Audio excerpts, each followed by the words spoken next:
There's definitely one question that we get asked the most from people that watch our videos or know our work, and that is, how can someone get started woodworking? It's a fair question, and it's actually a really good question. It's also a question that's hard to answer.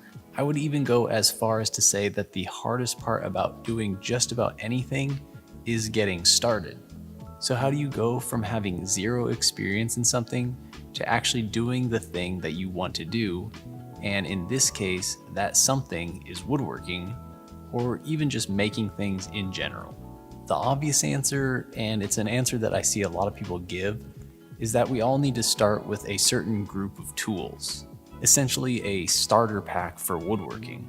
There are a handful of inexpensive and wildly useful tools to springboard any aspiring woodworker into actually building things.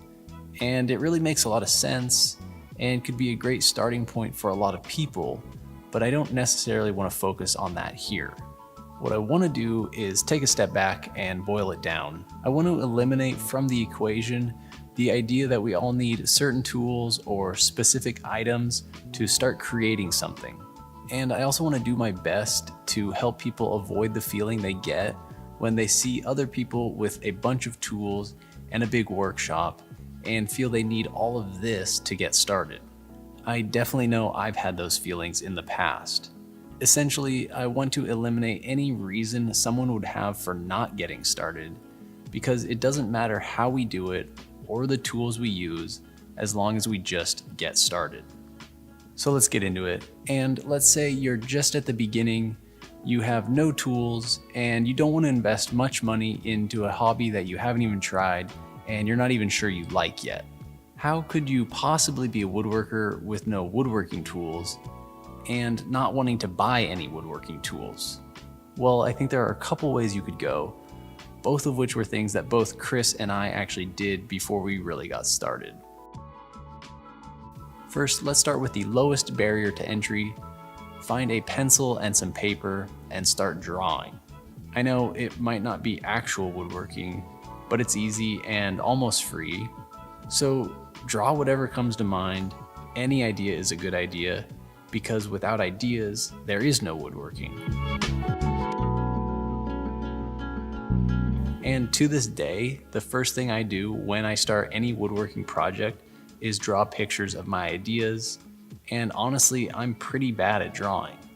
But it doesn't matter, because all I really want to do is get the ideas out of my head and into the physical world. Because from there, it's much easier for those ideas to start to take shape, and that's really the end goal.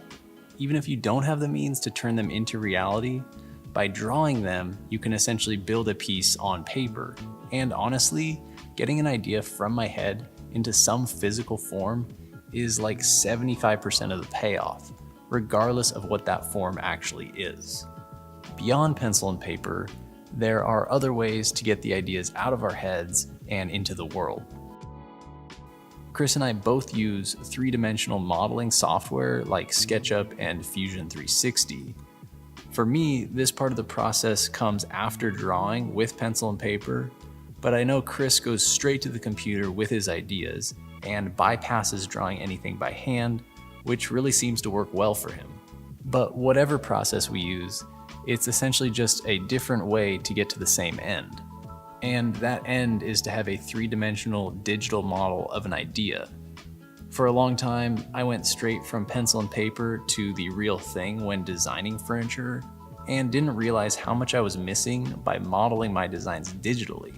It's really about as close to making the real thing as it gets, which helps scratch that itch. And seeing the piece in a 3D space really motivates me to start actually building. I guess there can't really be a perfect, cheap alternative to actual woodworking. But like I said, for me, so much of it is about the creative aspect of getting ideas into the real world. So with that mindset, getting started is actually pretty easy. But let's say you aren't just an idea person, you want the actual satisfaction of making something real. Or let's say you're someone that thinks they might be interested in woodworking, but doesn't want to invest money into a hobby that you aren't totally sure you like. How can you give it a shot without going into debt up to your eyeballs? I'm in debt up to my eyeballs. Well, here's the answer, or at least what I think the answer is, and it might be a little oversimplified, but just start making something. Doesn't matter what it is, just make something. And the easiest way to make something with zero investment is to use what you have. And I imagine you can find a piece of wood somewhere and either some sort of sharp object or even just some sandpaper. I'm of the mindset that there is something about physically creating an object that you just can't get from a drawing or 3D model. And you already know I'm a big fan of drawing and 3D modeling. But to be able to hold a piece in your hands that you created with those same hands is a pretty cool feeling. And on top of that, you get an absolute first-hand experience with working and shaping wood, and there's no better way to know if you're going to enjoy something than to actually try it out.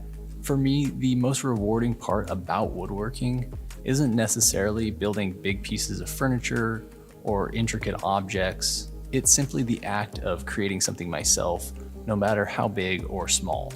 So go ahead and grab a pocket knife, a chisel, anything that's sharp, or even just a piece of sandpaper and start making something.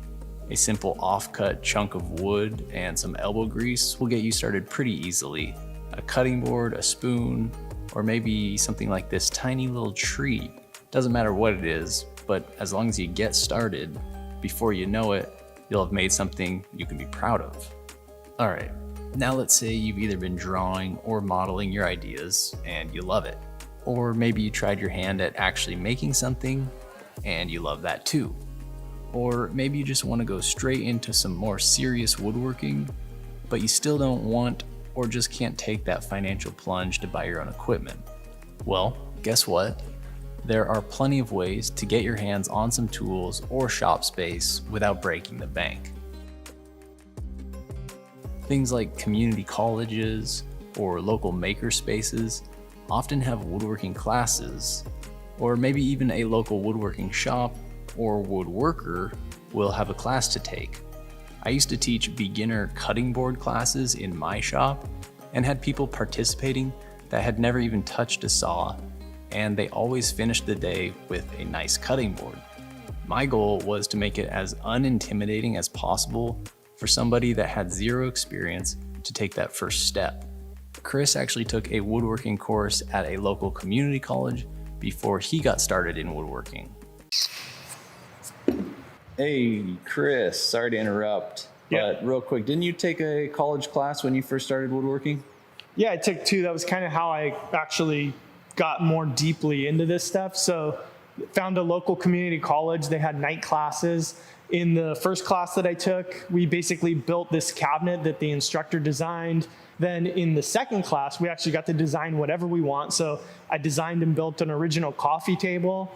We got to be in this huge shop, probably like 2 or 3 times the size of this. Learned, how to be safe around the tools, what tools I wanted. And it was really the springboard that got me into woodworking and let me move into it and buy equipment with some knowledge and knowing what I actually would use.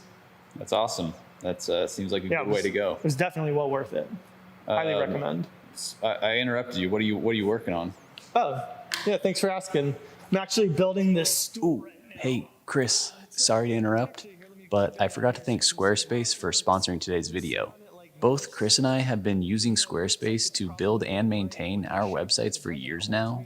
And honestly, it's one of the best choices we made when starting our businesses. At the time, I had no idea what I needed to do to build a website, but Squarespace makes it super easy to get up and running with plenty of professional looking templates to choose from, as well as making things like purchasing domains really simple.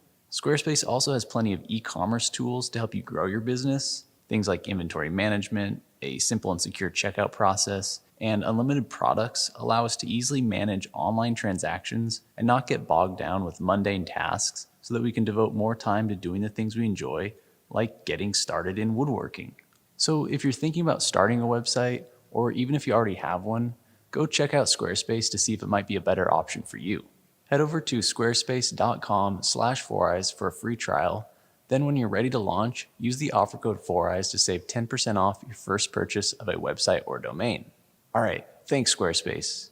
And sorry, Chris, what were you saying? you're not really interested in what I'm doing, or you don't have the time, but it means a lot for you to show that you are taking an interest. I appreciate that. Anyways, getting back to it, I guess the point is, if you want to try more serious woodworking without the investment, there's always options. It might be a little bit harder to find or take a bit more effort, but it's a great way to get some experience once you're able to find what works for you. At this point, with all the options we've talked about, if you haven't started woodworking, I don't really know what to tell you. But let's say you've been watching and you're thinking, that's all nice and great, Sean, but I don't want to just draw pictures and go to school. I really want to get rolling with this thing. I want to start woodworking seriously. Well, I have some good news for you because we're going to talk about exactly that. To be fair, this part is going to sound a bit like the advice I said we were going to avoid at the beginning of the video, but bear with me while I get into it. So of course, if you're serious about wanting to get into woodworking, there's going to be an investment, but luckily these days you can get some really great tools at an affordable price point. Things like a drill, a circular saw, and a sander are all great places to start, and honestly, they're pretty much a requirement. But let's pretend you've made an initial investment in some basic tools. I want to talk less about those specific tools and more about the approach to get started. One of the most important aspects to think about is materials, and plywood is one of the best materials to start working with. The thought process for this is that as a new woodworker, the tools we're least likely to own are milling tools, or tools that turn rough lumber into smooth, straight, workable lumber. So what material can we use that doesn't require these tools? Well, we have a couple choices. First, we can use plywood, and the main thing is that there's no need for milling. Plywood is consistent and even, and depending on the quality you find, it can often be almost flawless in terms of the way it looks and its structure. It's also easy to purchase, most of the time. You can get it in varying sizes and finishes, and it's easy to work with. Though plywood might not be the most beautiful material to work with, and we often do things to disguise the fact that it isn't solid wood, it greatly lowers the barrier to get started by eliminating tools needed to mill rough lumber, which means that with just a few simple tools, you can start making actual pieces that can be used and enjoyed in your home, or even sold if that's part of the goal. Of course, there are also ways to get started with solid lumber. Many lumber yards sell pre-milled boards that can be used without much work, or finding old material to modify and use in a different way is a great place to start as well. I made this dining table with a jigsaw and a drill and 2 clamps. That's it. The tabletop was from an old table that no longer had legs, so I made new legs from pre-milled lumber. It wasn't the best piece of furniture I've ever made, but it was the best piece of furniture I'd made at that point, and I made it with almost nothing. And my sister and her family still eat at it to this day, so that's pretty cool. So where do we go from here? Well, at the very least, I hope that we just keep making things, no matter how we decided to start. When I was at the point of getting started in my woodworking, I had a handful of small hand-me-down power tools and a garage to make stuff in, so I just kept doing exactly that. I started making things out of reclaimed wood and wine barrels, and whenever I sold something, I would buy a new, or often used, tool. I would get a commission every once in a while, and eventually was selling enough stuff to purchase higher quality tools. I bought a used saw-stop table saw, a drum sander, dust collection, and just kept making stuff. So at the end of it all, as long as I continued to make things, I continued to move forward, and there's only one way to continue to make things, and that's just to get started.